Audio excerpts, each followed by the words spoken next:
Assalamualaikum, kembali lagi dengan saya Endang Sutisna. Pada kesempatan kali ini saya akan mempresentasikan materi chapter kelima tentang memori internal. Oke, langsung saja masuk ke materi yang pertama ya, yaitu tentang semikonduktor main memory atau semikonduktor sebagai memori utama. Semikonduktor memori ini ditemukan sekitar tahun 1970 oleh Fairchild ya. Mempunyai elemen dasar sel memori dan sifatnya itu random access atau akses acak ya. Makanya semikonduktor memori ini banyak digunakan sebagai bahan dasar atau inti utama dari memori internal ya. Nah, memori semikonduktor ini secara garis besar ada dua, yaitu ada RAM dan juga ROM. Nah, mungkin teman-teman semua sering dengar tentang kedua hal itu, dan nanti di depan akan saya jelaskan tentang kedua hal itu. Langsung saja lanjut ke materi yang selanjutnya ya, yaitu tentang jenis memori semikonduktor, yaitu ada RAM dan juga ROM. Untuk RAM atau random access memory itu merupakan memori utama yang tugasnya menyediakan tempat bagi CPU untuk mengolah data atau singkatnya penyimpanan sementara ya. Jadi RAM itu singkatnya D itu sifatnya volatil atau dia akan menyimpan data jika ada suplai daya yang masuk ya. Tapi kalau misalkan dayanya hilang, otomatis data akan terreset atau hilang. Nah, berbeda dengan ROM. Kalau ROM itu merupakan tempat penyimpanan yang permanen ya, sampai user bosan ya dengan datanya atau tidak membutuhkan data yang sudah disimpan, itu bisa dihapus dan bisa hilang. Namun untuk ROM ini sifatnya non volatil, yaitu dia menyimpan data tanpa harus adanya daya yang masuk. Nah, untuk RAM juga ada beberapa jenis ya, ada DRAM dan juga SDRAM.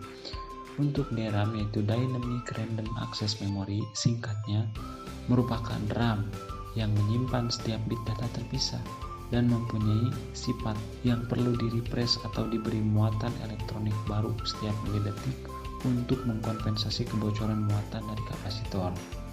Nah, sedangkan SDRAM yaitu Synchronous Dynamic Random Access Memory merupakan nama generik untuk berbagai jenis DRAM yang disinkronkan dengan kecepatan clock yang dioptimalkan untuk mikroprosesor. Singkatnya mungkin SDRAM ini merupakan peningkatan dari DRAM. Nah, tentunya dengan hal ini meningkatkan jumlah instruksi yang dapat dikerjakan oleh prosesor dalam waktu tertentu. Nah, SDRAM ini merupakan peningkatan atau update dari DRAM lah gitu ya. Jadi cara kerjanya itu mungkin lebih cepat dan lebih optimal gitu. Dan untuk yang terakhir yaitu tentang memori flash. Mohon maaf sekali, saya tidak bisa menjelaskan semuanya materi yang ada di chapter 5 ini karena memang durasinya akan sangat panjang kalau saya jelaskan semuanya. Oke, lanjut saja ya. Memori flash ini termasuk ke dalam ROM jenis EEPROM dan merupakan penyimpanan sekunder dan biasanya digunakan pada perangkat keras ya, atau hard drive ya, yang mampu menyimpan data statik, contohnya seperti USB flash drive. Secara umum dapat digunakan untuk menyimpan dan mentransfer data dari komponen yang ada di dalamnya, itu EEPROM ya.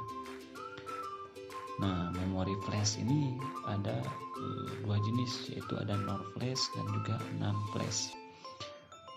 NOR flash merupakan teknologi lama yang memungkinkan mengakses data secara acak di tempatnya, mengakses data dalam potongan kecil yaitu bit per bit. Sedangkan NAND flash mempunyai teknologi baru yang mengakses data secara berurutan dan dalam potongan data yang lebih besar atau block size atau pegs ya. Nah, kalau NAND flash ini biasanya banyak digunakan pada cache buffer hard disk, digital kamera atau video. Nah, mungkin secara singkatnya seperti itu ya penjelasan tentang memori flash.